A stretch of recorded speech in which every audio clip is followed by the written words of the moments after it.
Hey everyone, welcome to today's edition of One Single Story, where each weekday we offer a brief lesson from a section of today's reading, then we examine a single relevant question that passage points us to. Today I'm joined by Sharon, Schwartz, and we're looking at a passage from Psalm 112. So the psalmist lays out this challenge to other nations to compare their idol gods with the God of Israel. And the author gives a very literal description of an idol. He says they have mouths but can't speak, they have eyes but can't see, they have ears but can't hear. They have mouths but cannot breathe. They have hands but cannot feel. They have feet but cannot walk. They have throats but they cannot make a sound.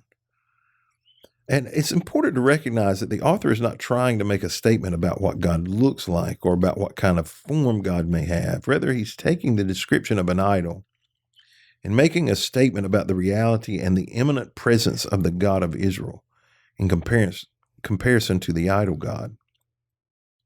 The difference is not between the parts of an idol and the parts of God. The difference is that God is spiritual and interacts effectively with his people.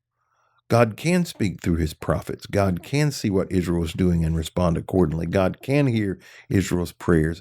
God can smell the sacrificial offerings. God can literally hold, support, touch, and walk about in the midst of his people. God can even travel with his people on their journey.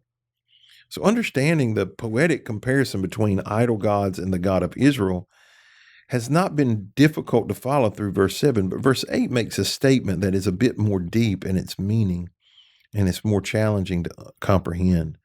The author is not suggesting that one who worships an idol turns into a statue, but the immobile, deaf, dumb, and silent parts of the idol become metaphors for the spiritual condition of those who serve them.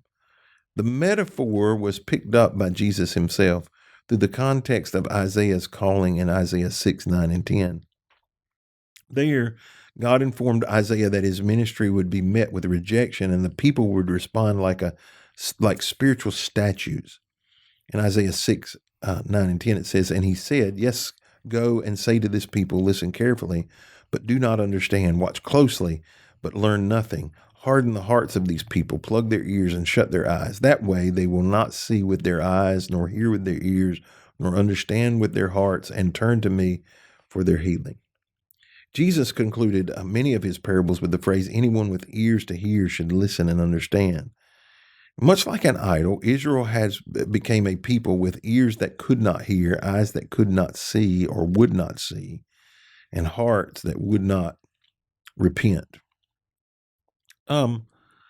So Sharon, the majority of people in America don't worship like a physical idol, or at least not what we normally think of, but they do have idols. You know, we even have a show called American Idol. But what lesson can we learn from this psalm, do you think? Yes, we don't worship a statue or whatever. But the thought that these people that worship that, they believed it with all their heart.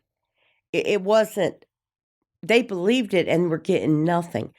We worship a God that does see us and hear us and reacts, like you said, versus worshiping a shoe who does nothing. Right. And I think it gives me comfort to know that God is watching over me, that God is leading my life, that God knows my future before he ever created time. And that gives me peace. That gives me comfort. Even, in the bright spots, it gives me more joy, and in the dark spots, it gives me joy. In our modern day, people still have ears that won't hear, Yeah. eyes that won't see. What do you think the cause of this resistance to God's message is? I think we feel like we can do it. I think pride is a huge hindrance to the gospel. I don't need God. I can fix it myself. I've mentioned it before to you, and I think here, I drive junky cars, and I realized, my prayer life has improved tremendously because of the junky cars, because you don't get in my cars and not pray. Right. You just don't. Yeah, I saw you in a newer car I think you're driving it today. Carrie's. Yeah. It's Carrie's car. I saw you yesterday and you didn't know how to operate it. Didn't even know how to roll the window down.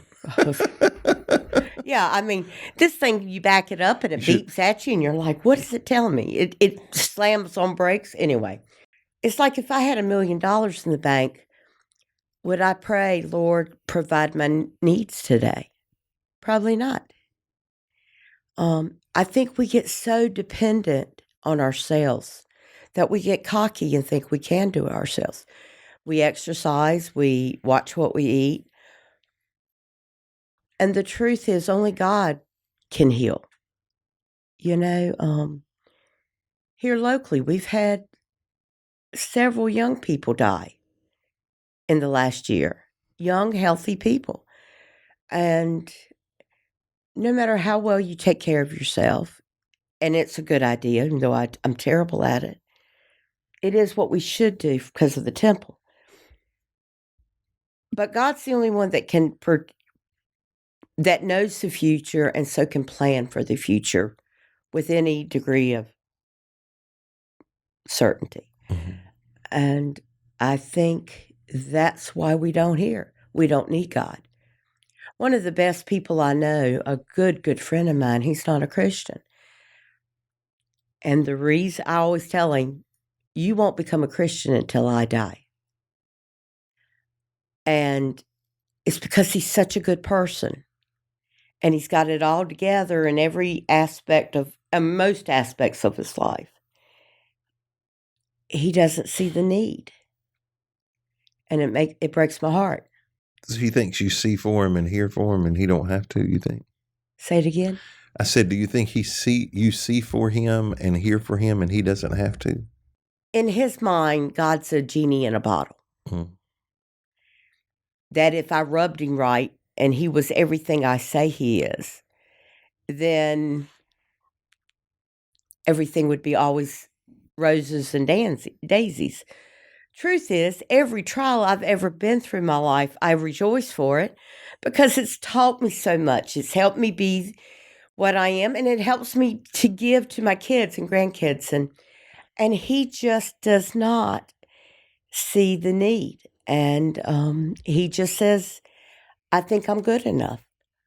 And I'm like, oh, really? Have you ever told a lie? Well, you know I have. Then you're not good enough.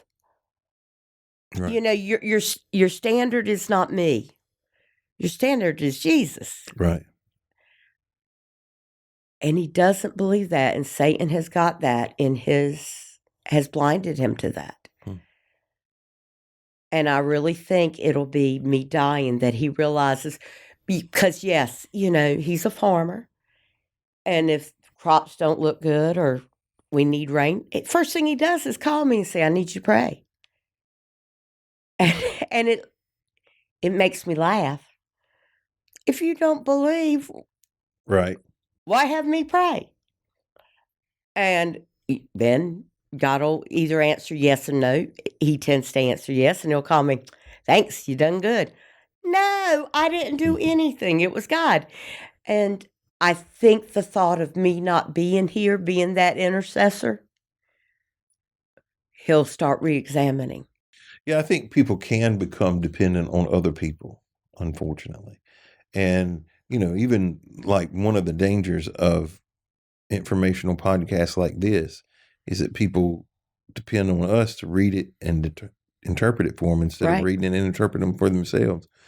And so their ears become dull and their eyes become dull because they're not seeking for themselves to hear from God and to see what he has to say.